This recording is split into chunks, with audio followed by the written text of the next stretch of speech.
Hello and welcome. We are now in the final phase of our election series, the Dhabas of Democracy. The D-Day is almost here. And I'm very pleased to share with our audience, many of you have been following our journey since we began our road trip in Kanyakumari, that we have reached the end of our journey in Kashmir. I'm Barkha Dutt, you're with the Mojo Story. The images that you see are of our team having reached Srinagar and, of course, the areas in the north and the south that we've also reported from. This is a journey that took us 42 days. In this road trip, we covered 12 states, but we also covered 12,000 kilometers. All of this was done by road, and it gave us a unique perspective, a unique understanding of what's happening on the ground. Kanyakumari to Kashmir by road has given us a chance to give the mic in the hands of you, the people. We have always believed in placing people first. And talking about Kashmir, it's been an extraordinary moment. Kashmir has broken all records with its turnout, and you can watch my ground reports from Kashmir on our platform. But now, of course, we are getting into the final mile of this race. The Election Commission also, intriguingly, after telling the Supreme Court that it wasn't going to do so, has published all of the data and the numbers of the phases that have voted till now. In fact, for 5 phases, we have very detailed constituency-wise data from the Election Commission. And the process of studying this data has begun. Once again, theories are being built around turnout. In particular, the focus is on 4 or 5 states, the states of Uttar Pradesh, the states of Maharashtra, Bihar, Gujarat, and Rajasthan. These are 5 states where in constituencies, more constituencies compared to 2019, there has been voting that has taken place under 60%, or in some cases even under 55%.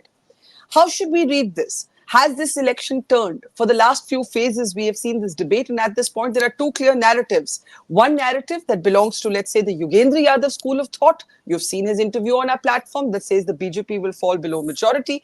The other that belongs to political strategist turned politician Prashant Kishore that says the BJP will come back, but Brand Modi will be weakened.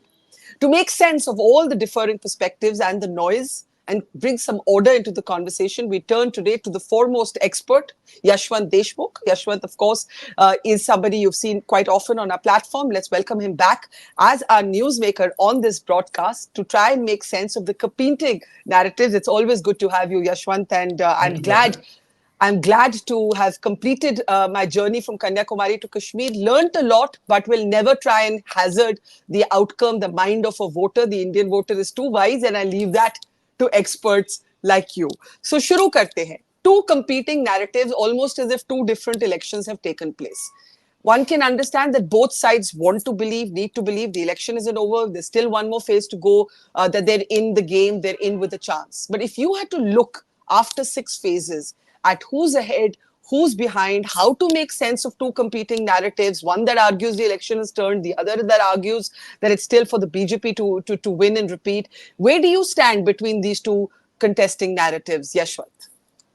First of all, congratulations for this entire journey, Barkha. What lovely visuals. I mean, as you are saying something, I'm just going through all the visuals that you have been covering. It's beautiful. And you know, or many in the viewers might not know this, but the first ever survey in Kashmir was done by me.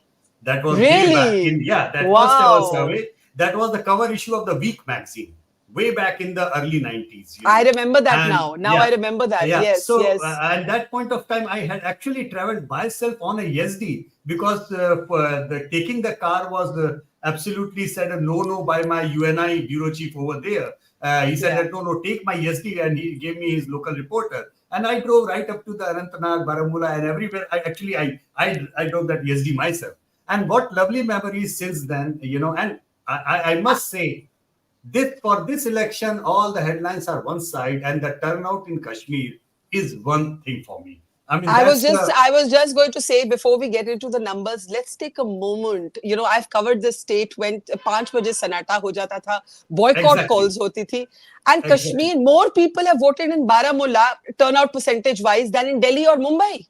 Exactly. So in my first survey, I remember in the mid 90s, almost 82% in the valley said that they fear that the polls will be rigged. You know, so the turnout was dropped. So that basically that, you know, there is no point because the polls will be rigged. From that day, to this day of the record turnout in the Kashmir, Jammu and Kashmir, and particularly in the Kashmir Valley. Remarkable. I mean, or if not anything else, I celebrate this election just because of that particular. I'm with you. I'm with you on that. So let's have that moment of celebration. And now let's take a look at the big Yes. picture. Go Yes. ahead. Yes. So, Barkha, last time we spoke, we were looking at the turnout, drop in the turnout, and we discussed about why it is being over discussed because of the 2004 ghost and the 2004 drop in the metropolitan and urban turnout, 18 points where the BJP lost, and so on and so forth. But since then, we also watched slow and steady with each round going up and up. The turnout has been going up. The drop of the turnout was no more to be seen by the time we reached fourth phase of election. And since then, I've been now, going to and fro about what the observations I made earlier and what I made. I'm now feel more knowledgeable with the turnout figures that are completely given by the EC. So first things first, my first observation at that point of time was that wherever the contest is good, turnout is good. And wherever the turnout is perceived as lopsided, the turnout has gone down. And Barkha, at that point of time, I said that Maharashtra happens to be the only basket case defying this trend. But I'm happy to report to you, no, it's not defining. It's actually sticking very much to that hypothesis of mine that the turnout is contesting and good because the final turnout of Maharashtra in totality has been way better than what our apprehensions were after the first round of polling. And I did a thorough analysis, Barkha, of the 48 seats turnout of Maharashtra. So here is what I did. I mean, after going to the overall data and everything, I realized there are 6 different kind of elections that are going on in Maharashtra. Not in terms of regions, not in terms of the 5 regions of Maharashtra. There are 6 blocks of seats in Maharashtra. First block is the traditional BJP versus Congress block. Second block was the BJP versus NCP block. Third block was the internal fighting block of Shiv Senas, the Nakli Asli Shiv Sena ki ladai. The fourth block was the other way around. That means the new factions were contesting the BJP. And the fifth major block was NCP ki ghar ki ladai, Chacha Bhatije ki. Asli Nakli NCP ki ladai. So the funny thing is, the turnout dropped in the fifth and sixth one maximum. मतलब चाचा भतीजे की लड़ाई में किसी को interest नहीं था. It seems यार तुम लोग लड़ो, हम घर बैठते हैं. So the turnout dropped maximum in the चाचा भतीजा की लड़ाई. Turnout jumped up big time between the Congress and the BJP लड़ाई. There was an increase in turnout in Maharashtra in all those seats where it was a Congress versus BJP. And the turnout not only remained the same, but marginally increased in the seats where Asli Nakli Shiv Sena ki ladai. So basically, 2 major blocks where the turnout went up was keen contest of Congress versus BJP and keen contest of the 2 Shiv Senas, Asli Nakli. The other 2 blocks remained more or less okay, and there were a massive drop of turnout in Chacha Bhatija ki ladai or Asli Nakli ki ladai of the NCP. So that's how I look at it. The hypothesis stands. If the contest was good, turnout went up. If the contest was perceived as lopsided, the turnout went down, or if the people were indifferent to that. Even in Maharashtra, the hypothesis now holds true. But can I ask you a question? The Economic Times, from which we've picked up some data, once the Election Commission put out very detailed constituency-wise data, they started looking at seats where there has been less than 60% turnout, right? And Uttar Pradesh, look at these are the main states where there was some change that was reflected. So Maharashtra kind of tied between 2019 and 2024, so proving your hypothesis. But UP में, there were 38 seats this time where the turnout is below 60%. This is after 5 phases, I should qualify. Yeah. Compared to 24 in 2019. Rajasthan में भी मुझे थोड़ा significant लगा, 12 where the turnout is below 60% this time compared to 3. Does this strike you as significant? And of course, overall, the ET found that in 51 seats, there was less than 55% turnout compared to about 30 in 2019. So, what do you make of this very granular data? Yeah. So two observations very quickly on that. First of all, instead of looking at the turnout figures of 60 or less than 60, the turnout has to be mapped what that particular seat polled last time and this time, because every seat has a different turnout in that way. So any seat which has reported more turnout than the last time is more significant than whether that seat reported more than 60 or not. But even in this data, I can tell you one very classical thing. In UP and in Rajasthan, two places where you quoted, particularly in Rajasthan, you will be finding it very amusing that almost like 20 seats of Rajasthan, which were considered as lopsided or which were considered as a given that BJP ka lead बहुत ज़्यादा यहाँ रहता है, the turnout has dropped. But in the 5 seats where the contest was really close, the turnout maintained and went up. In a seat like Barmer, which was highly contested, the turnout significantly went up than the state average. So the 5 seats where the contest was good, the state average से कहीं ज़्यादा turnout वहाँ हुआ. Same is the case of Uttar Pradesh. Uttar Pradesh, almost about so far, about 20 odd seats are there where the turnout is way better than the state average, and all those seats are very nicely contested. And the seats which were BJP were having a like kind of a really big time lead, not just in the 2 Lok Sabha elections, but also in the Lok Sabha lead of the last 2 assembly elections also. That is where the turnout has dropped. So basically within the states, these seats where the turnout has gone up, they present a different kind of a picture that, okay, these seats are where the turnout is good, and and where we should be very, very keen on observing on the counting day what exactly are the trends coming from those particular seats. So in a way, your basic hypothesis or your argument is, जहां टक्कर की लड़ाई है वहां turnout अच्छा होगा. जहां लोग bored है, like in चाचा भतीजा, turnout will be low. अच्छा देखो, जैसे यही तुम्हारा टर्नआउट 50% से भी नीचे वाला जो टर्नआउट बताया है ना, जी 55 वाला. Can we go back to that slide? Can you go back to it? Yeah. So now that number has increased from 30 to 51. You know which 51 seats are there? These 51 seats are those seats particularly where either the opposition has won consequently for 2 or 3 elections non-stop in a row, or the BJP has been winning non-stop in a row by a huge margin. So these seats, 51 seats, include the seats of Kerala, include the seats of Tamil Nadu, where a drop in turnout doesn't mean that BJP is winning those seats. It simply means even the opposition people are realizing ये तो जीतना ही जीतना है ना, why to go out and magan maro in that way. So so this entire block is kind of affirmative of sort on how many seats we can say that, okay, these are like in US we used to say, we say blue seats and red seats and blue states and red states, very less number of purple states.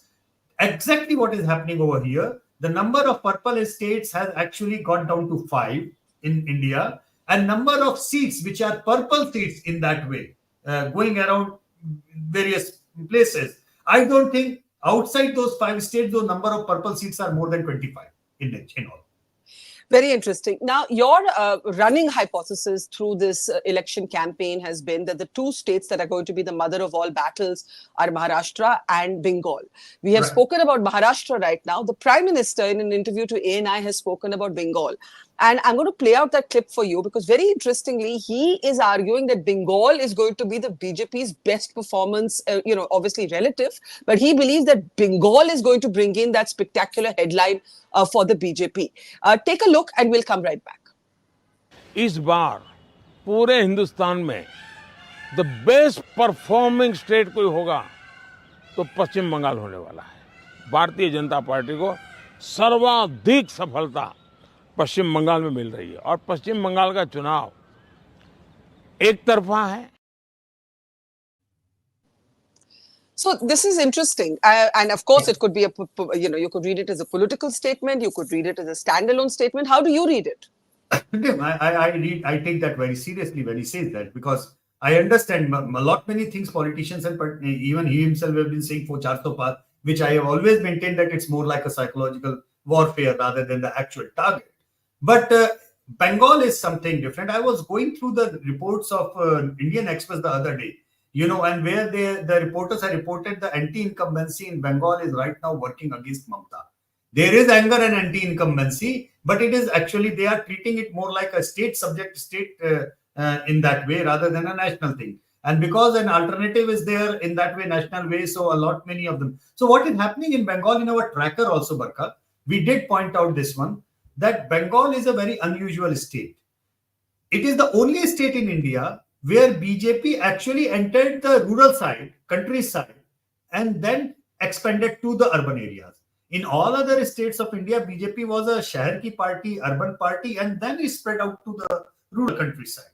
So Bengal is where they entered rural, but the Bhadralok of Bengal remained steadfast with Mamta because she was the core of the Bengali urban consciousness, whatever you can say. Now, things in tracker that we realize that there is a weird migration pattern that is going on. BJP is entering the Bhadralok and Mamta is reclaiming the rural. So there is a kind of a transition which is going on. That is why all of the Bengal seats are now look like battleground. While earlier, out of 42, I would have said that Barkha, about 15 seats here and 10 seats here, 25 seats are like kind of pre-decided. And the remaining in the middle are the battleground state. Right now in West Bengal, I will tell you, Barkha, that actually almost 38 seats in Bengal in a way are battleground. Only 4 seats I can say that, okay, it's kind of pre-decided. I will not take the names right now, but it's like kind of pre-decided. Isme kuch hone wala nahi.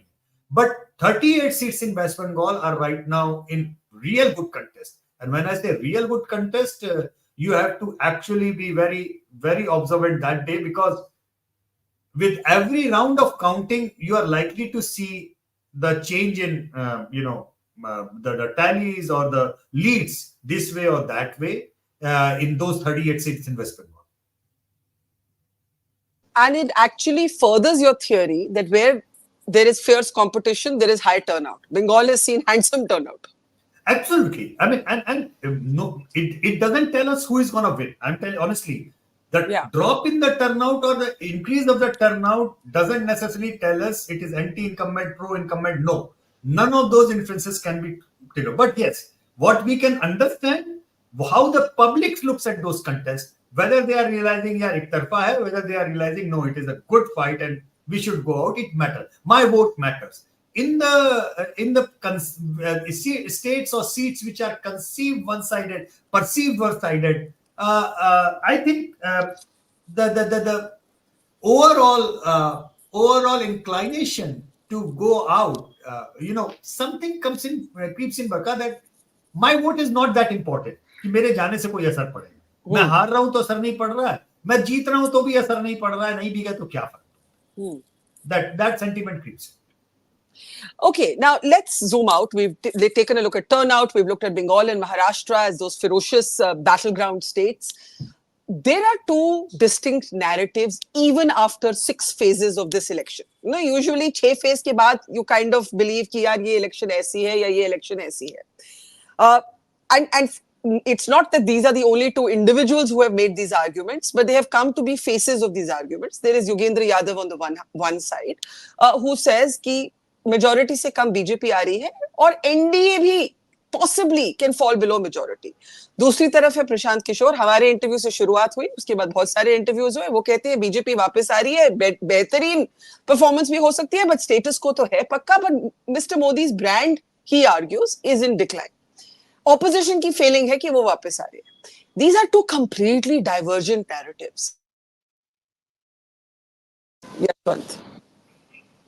So I lost the last line of yours. So you said that these are the completely divergent things. I said these are 2 completely divergent narratives. How do you look at them? How do you look at them? So honestly speaking, both these gentlemen are obviously not talking about empirical data because they don't carry the burden of being Yashwant Deshmukh or Sanjay Kumar or Pradeep, because we know the data and we cannot quote it because of election commission. But yeah, as a politician, I say that, okay, one is telling you the worst case scenario, one is telling you the best case scenario.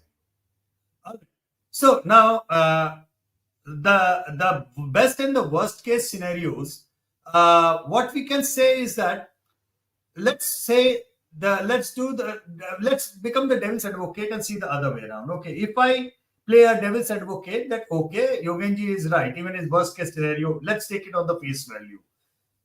Does he comfortably say that his worst case scenario is also making NDA almost reaching majority? You know, it's like कि हम BJP तो नहीं पा रही है majority और NDA को भी हम कोशिश करके हम बस रोक ही लेंगे. सो अगर वो उनका अपना खुद का बेस्ट केस सिनेरियो अगर यही पहुंच रहा है कि NDA BJP is not getting majority and NDA को हम रोक लेंगे, then obviously the odds are very clear in that way, even from the perspective of योगेन जी. अब अगर योगेन जी को मैं वो अपने राजस्थान के डोला बाजार के वो सट्टा बाजार वाला जो आता रहता है बीच बीच में, if I put in there Yogen ji अपना पैसा लगाओ, then I would be very happy to see Phalodi में कि योगेन जी पैसा लगाइए कहाँ पे, अपनी ही बात पे बोलूंगा कि लगा दो, तो योगेन जी 100 रुपए कहाँ लगा के आएंगे. That would be a question which hypothetically I should be asking Yogen ji in good humor, but that's how it is. Now coming down to what Prashant Kishore said. Prashant Kishore ji again is a politician for all practical matters. Yeah, I mean he has taken the best case scenario, in that way. I did not listen to that full interview because नहीं देख पाया उस चीज को, लेकिन जितना मैंने पढ़ा या उस तरीके से, so he has taken a contrasting position from Yogendra Yadav in that way. The truth lies somewhere in between, So I say, if you want to see the empirical evidence with the truth, then pick up the issue of India Today on 26 January का जो हमारा MOTN था. Somewhere, I mean, going by these two extremes, I would consider the truth is somewhere in between there with the empirical evidence. But even the best case scenario of Yogen ji and the worst case scenario of BJP in that matter, are something like BJP below 272 mark and NDA touching a majority. That's what I read from the best case scenario of Yogendra Yadav and the worst case scenario of Prashant Kishore is considered. But obviously, they have to be taken. All those assessments have to be taken with a lot of not just pinch but a lot of salt, and we shall wait for the first, when the empirical evidence of the numbers, at least in vote share and everything, comes out, and then we shall wait on the fourth that how good and far were we with the data. Rather than absolutely. So I want to explain to my audience, you have data that the Election Commission guidelines forbids you from detailing in the public, because there's still one more phase of voting left, and data is not supposed to influence people's voting choices. That's the reason you can't refer to it. But mota mota सवाल है कि election turn हुई है या नहीं हुई. Let's, has something changed? If something has changed, what is that something? Have narratives changed? ठीक है, 400 par was a psychological slogan. I think you said that from the beginning. So, and 272 is all it takes to form the government. But a government formed at 272 arguably is different from a government formed at 303, arguably is different from a government formed with 330. So my question to you is this: has something shifted, or is this a media cliche? Well, something has shifted from the perspective that I could not sense the heat of the election as such on the roads in that way. Now, that could also be a running commentary on how India as a country and democracy has progressed, Barkha, because these days all of us are reading and expressing ourselves on social media and WhatsApp and everything. So there is no need, as such, for people to come out on the streets. So the mode of communications have shifted. So basically, this election tells me that India's democracy has taken a turn in terms of campaign, where the traditional forms of campaign have kind of gone for good. Even the rallies that we talk about, इतने की हो गई और उतने की Can you हो गई. explain that the traditional forms of campaigning I are going to think be the obsolete? door-to-door campaign, Barkha, which was the old form, Jhanda and हाँ. all the banners and all that, where people used to go out, look at those visuals of Jhanda tanga hai, banner laga hai, poster laga hai, those visual forms of communication, those are the old form of communication that are gone. Because now the same Jhanda, same banner, same thing is coming here on my screen for all the parties. So this has become my new graffiti wall, where 24/7 I am being campaigned, I have been persuaded by different WhatsApp group. Friends are fighting with each other, arguing with each other, and I'm listening to them. I am just reading aaj kisne kisko gariya diya, and even and we have got a zillion groups, right from the school KG or first ke jo friends the unse lekar ke abhi tak ke colleagues and the agony aunts and the ghar ke group and all that kind of group. So these are the best thing is everybody right now in India, everybody is a psephologist simply because he has that empirical data. Barkha, on a serious note, everybody is going through what is happening in the different WhatsApp groups, and everybody filters that information, most of them, as per their own line of affinity, argument, and this way and that way. So there are huge data points, campaigning points on handsets of a billion odd people out there.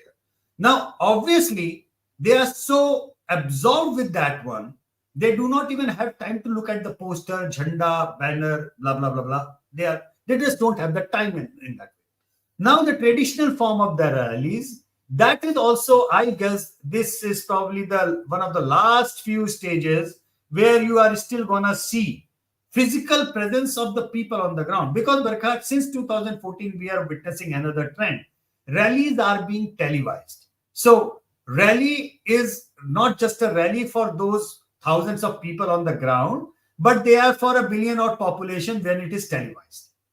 This is why what leaders say in the rally, the content has changed. Earlier, the rally content used to be hyper local. कि हम हाजीपुर में जाएंगे तो हम हाजीपुर की बात करेंगे, बेगूसराय जाएंगे तो but now they know I am standing in Hajipur, but my rally is being beamed and somebody in Kerala is also watching it. So the content will be addressing all sort of audience wherever they are. So that form has changed, and that is a remarkable change in that way, because for many reasons we still have to scientifically investigate what has been the impact as such in terms of the understanding of democracy and people's participation. So that is the biggest change that I witnessed right now. On But the talking, turnout thing, yeah, yeah. No, go ahead. You No, complete first. otherwise, other than that, honestly speaking, I don't consider much has changed, because as on the turnout I said, the final figures are more or less on the lines where they were supposed to be. The drop and swing and upswing of the turnout were on the expected lines, which we have been saying in the trackers, that which are the lopsided and which are the good contest states, and that turnout and down turnout thing is holding true. I don't see much that has changed in that perspective. I don't see any warning signs. I don't see any red flags. So you don't feel any political tectonic shifts. Honestly speaking, I don't sense that, because अगर वो होता है बरखा, तो tectonic shift आपको दिखता है. Now you have traveled from Kanyakumari to Kashmir and back. Yeah. If there was that tectonic shift, Barkha, it would have reflected you on the ground. If when you were talking to people, Yeah. you would have found people extremely agitated, hyper, or extremely excited, extremely bullish. So now either neither you have found people to be extremely agitated and angry, nor you have found people to be extremely happy and gung-ho about the things. So people are likely, जिसे जिसे कहते हैं ना, गुनगुने. It's lukewarm, if I may say so. But when you talk to them, they answer. And you also realize that I don't see much of a gray area, Barkha. That's a funny thing in my data as well. I realize when I go through the data, people talk with much clarity. They have their reasons, and voting is not a one issue decision, Barkha. Always remember, all of us, voting is actually a cumulative decision. People have multiple layers of reasonings. When they finally get down to that thing, I will go for that. Because we have a tendency to analyze people mandate in a oversimplistic way कि पुलवामा हो गया और वो हो गया जी जी strike हो गई तो हो गया, अयोध्या मंदिर बन गया तो हो गया. It never works that way. It's a cumulative decision, and people are very clear in their decision why and where they voted. And this is why the number of people who are deciding in the very last, that number is shrinking. That number is shrinking. That's very interesting. And I agree with you that my travels bear this out, that there's no upsurge of emotion. There is no downturn of emotion. There is a, आपने गुनगुना word use किया. It's a very accurate word. बड़ा quiet, एक बड़ा quiet सा articulation है. चुपचाप से उनको जो कहना है वो कह देते हैं. But आपने hyper local versus national की बात की. The opposition has been wanting to localize the election and make it less about Modi and more about us area mein kya issues hai, right? I'm going to play out a clip of Rahul Gandhi and Akhilesh. We should spend some time talking about UP and also this attempt at localization. Take a look. भाई और बहनों, जीत निश्चित है. यहां पे मैं बता रहा हूं, लिख लो, यहां पे क्लीन स्वीप होने जा रही है गठबंधन की, इंडिया गठबंधन की. लाइन लगने वाली है सीटों की, टकाटक टकाटक टकाटक टकाटक. और उसके बाद goodbye BJP, goodbye Narendra Modi, Tata.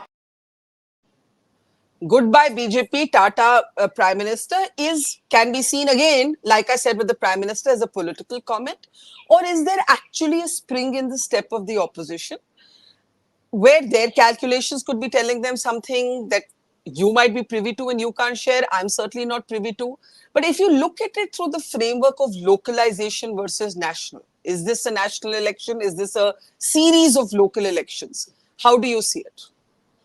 So far, I see it as a nationalized election with the aberration of the localization in many places now. With the opposition has successfully converted them into a localized elections. But those localization of the elections, that Barkha has happened largely on the ground of a wrong ticket distribution by the BJP. Wherever the BJP's, there was a chink in the armor that, okay, उनका आदमी कोई नाराज हो गया, कोई rebel खड़ा हो गया, किसी बड़े का टिकट काट दिया, गलत इक्वेशन वाले को टिकट दे दिया, आउटसाइडर को टिकट दे दिया, इंपोर्टेड को टिकट दे दिया. Wherever those kind of things have happened, opposition has tried to make it localized there because of these issues. So yes, full marks to them to at least try to make them localized. Full marks to them actually converting those seats into localized election.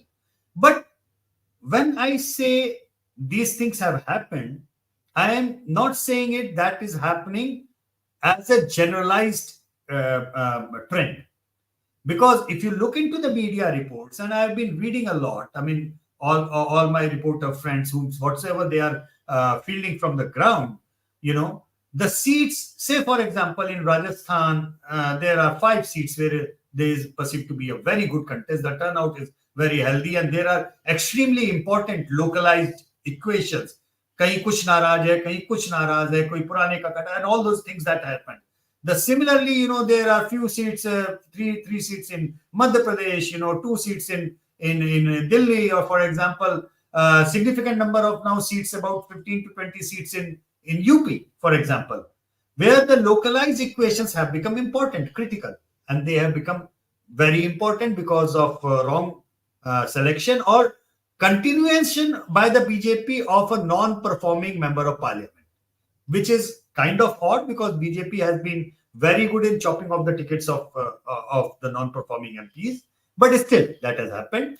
Now, 2 things are important to understand here. Number one, whether that localization of the election is big enough to cause trouble to the BJP, or whether BJP can, or Prime Minister Modi can, by his personal sway, whitewash that entire localization and once again tie back on that thing. However, one thing which I want to underline again here, the aberration or localization are not a generic phenomena, not a generalization. Aberrations remain aberrations. And the number of the aberration seats where the opposition is making inroads or giving a good contest in really strong BJP strongholds are as good as the aberration seats of the where BJP has been a big zero and they are trying to make an inroad. So Rajasthan's 5 seats aberrations are as good as BJP's 3 seats aberration in Tamil Nadu or 3 seats aberrations in Kerala for that matter. So yes, when you count them in from the turnout perspective, again I'm saying, and the local reports that I have been referring to you, if there are 25 to 30 aberration seats coming up for the opposition, then there are 25 to 30 aberration seats which are opening up for the BJP in the greenfield states. So again, the sum zero is sum total is zero. This is why when I said that it looks like a zero wave election, because the tide came, tide over tide came, the tide doesn't seem like going back. I don't sense that kind of anger or apathy, that the people either sit at home like 2004, that has not happened, or people are on the ground agitated, taking marches, going all out, in that way, for or against this way, just like you said, there is neither hyper excitement nor hyper pessimism. People are just, what shall I say? Gunguna to Hindi shabd ho gaya, but people are stable. They say their things quietly, but there is also a very significant number of people.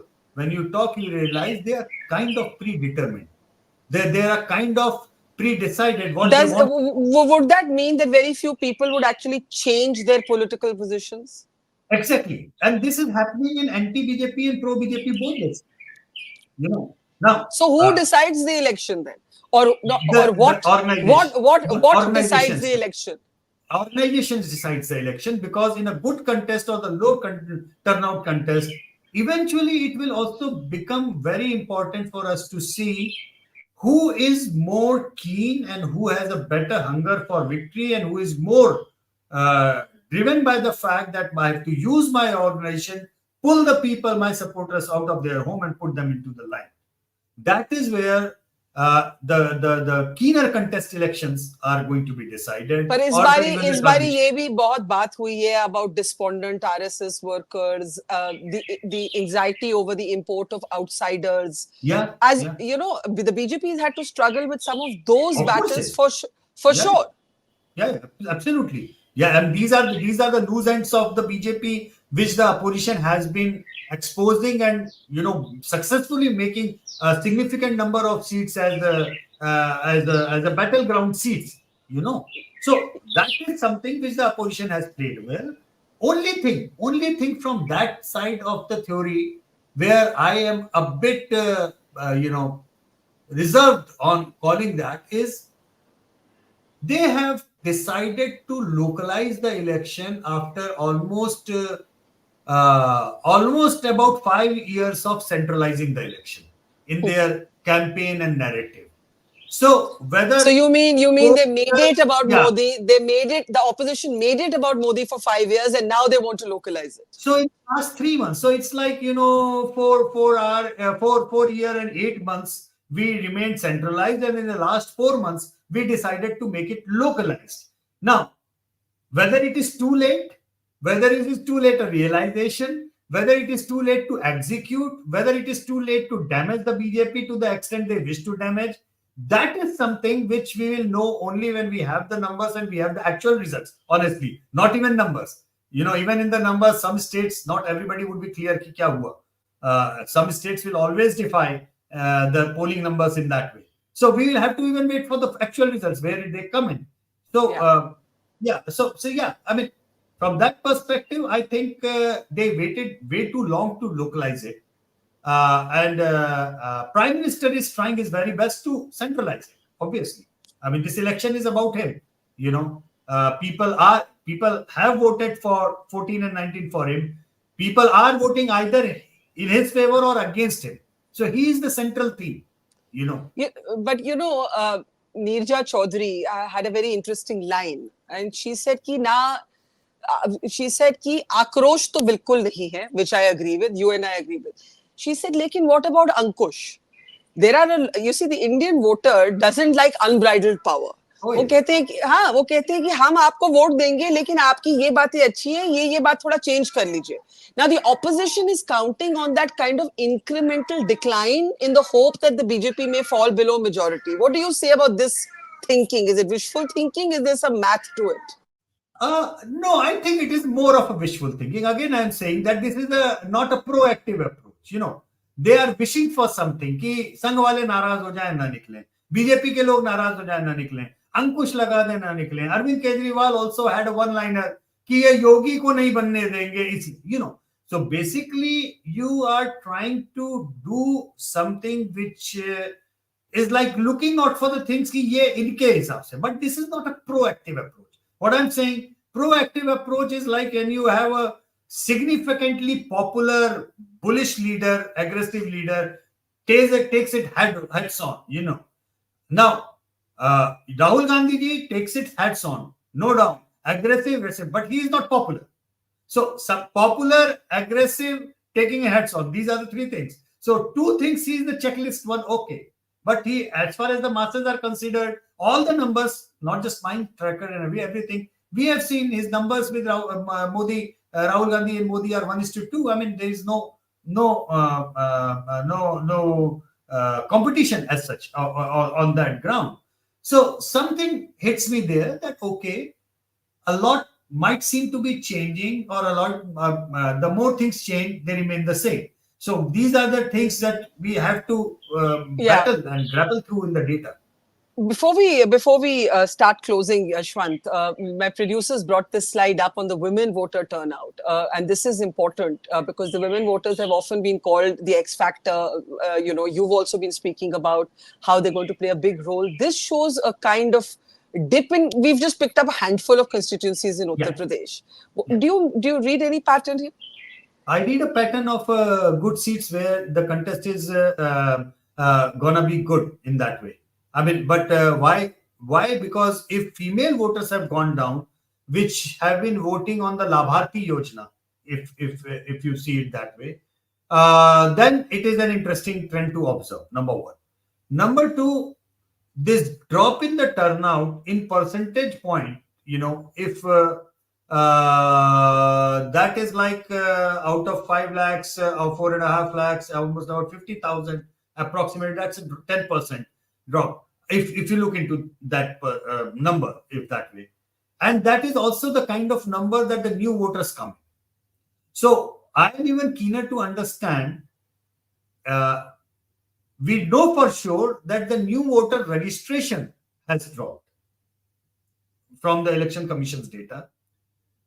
New voters turnout, has it that dropped or not, that we will know only from the exit poll data and the actual the turnout, because Election Commission doesn't release the age group wise turnout data right now.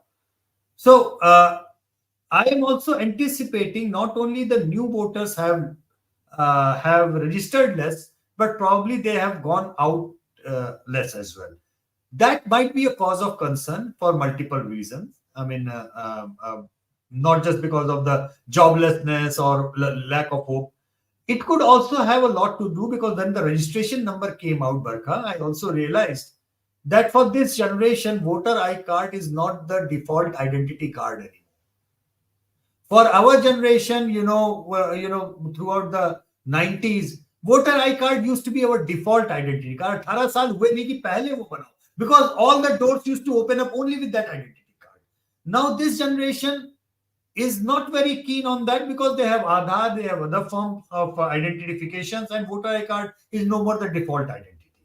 So that is one reason for the drop in registration, and whether that drop in registration itself has resulted in the drop in the turnout as well, further, or the lesser number of voters, that remains to be seen.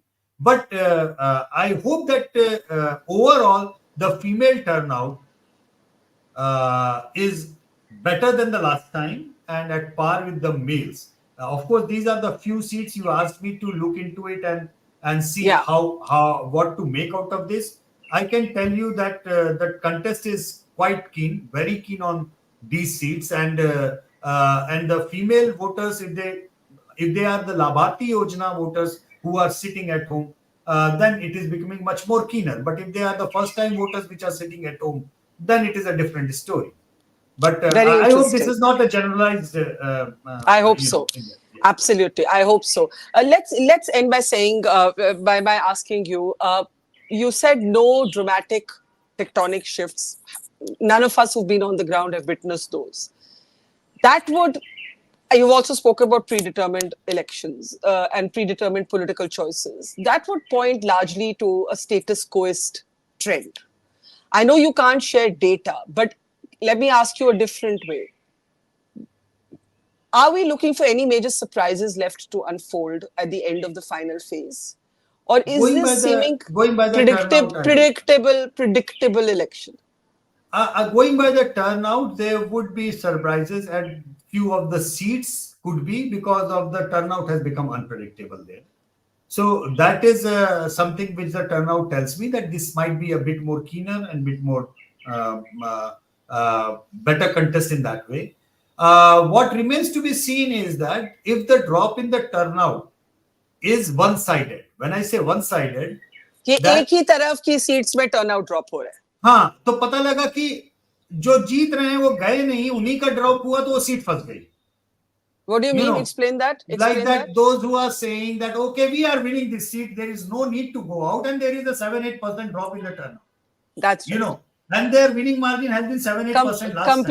Complacency sets in, and that is where the degree of unpredictability comes in. But the other side is also true that, in our last tracker, when we published it, we discussed this thing a couple of times. We do also ask, on the turnout factors, on a 0 to 10 scale, how likely you are, how certain you are definitely going out to vote.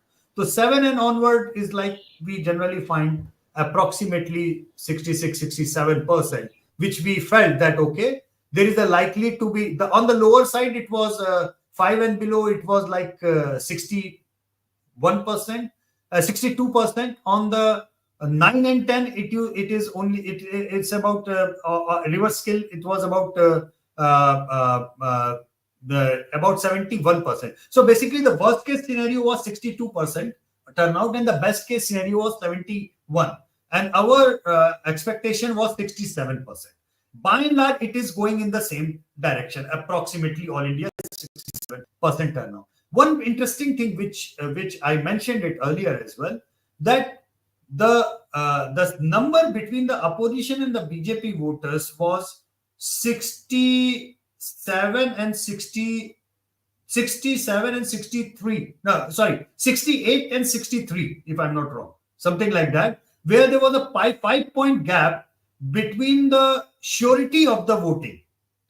That 67, 68 out of 100 BJP supporters were saying, I am absolutely dead sure I'm going to vote. And 63 out of opposition 100 voters were saying, I am dead sure that I'm going to vote. So there is a 5% gap of the relative turnout figure. That was in the trackers earlier. If that is happening, then it's a different story. But if that 5% is like goes into complacency, and that is where the degree of uncertainty comes in, Barkha, because we then don't know कि किसका आदमी निकला किसका नहीं निकला, because booth या उसके ऊपर एंथुजियाज्म तो दिखता नहीं. पहले तो एंथुजियाज्म दिखता था ना, आपको लोग बूथ के ऊपर नारे लगाते हुए दिखते थे, पता लग जाता था. When you go outside the booth, लोग जो लाइन में लगे हैं उन्हीं को देख के पता लग जाता था वोट यहाँ पे किसका पड़ रहा है. That used to be case. अब लोग चुपचाप खड़े होकर लाइन में जाते हैं. अच्छा, system has much more streamline.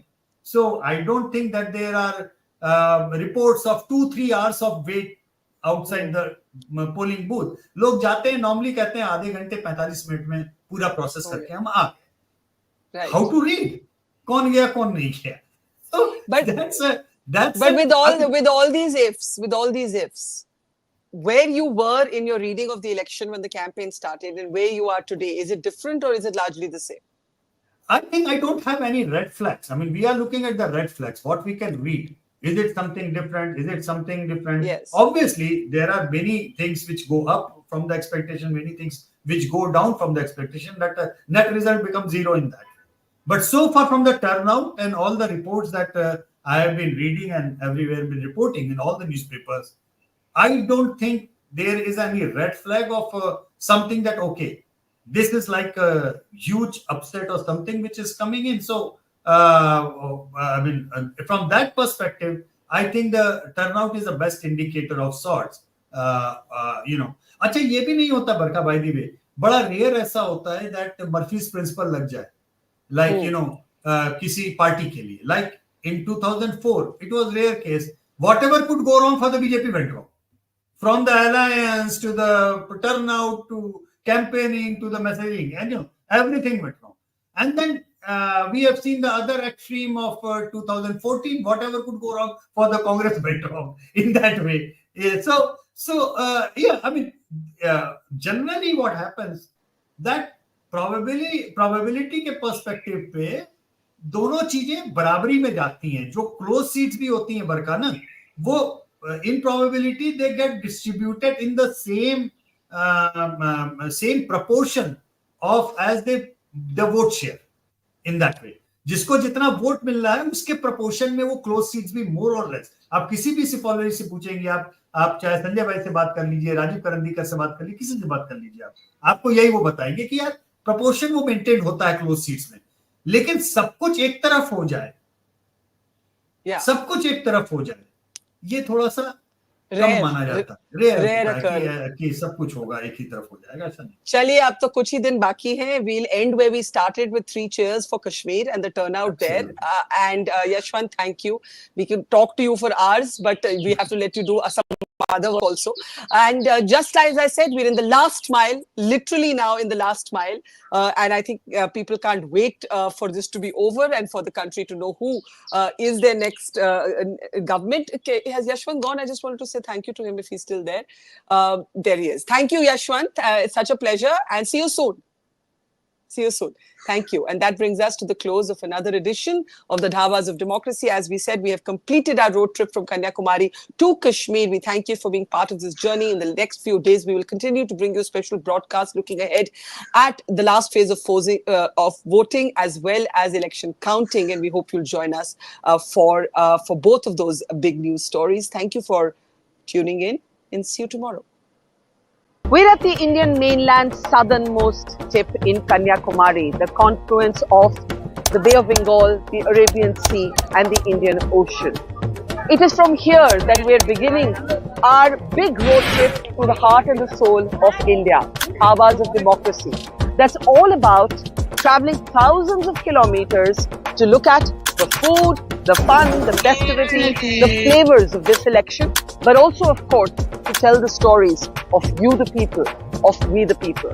At Mojo Story, we have always gone to where the story is. It could be the battlefields of Israel and Gaza, it could be the conflict zone of Manipur, or it could be the sorrow and the tragedy of COVID. We think of all of you as members of our community, of our family. So, I'm urging you and requesting you today to help us tell your stories and our stories. So do become a Mojo member. Support and power our storytelling, but also get first access to our big interviews, our special ground reports, our town halls, and also have the opportunity to ask our newsmakers questions directly, as well as get published on our platform. Become a Mojo member, click on the link below, and see you soon.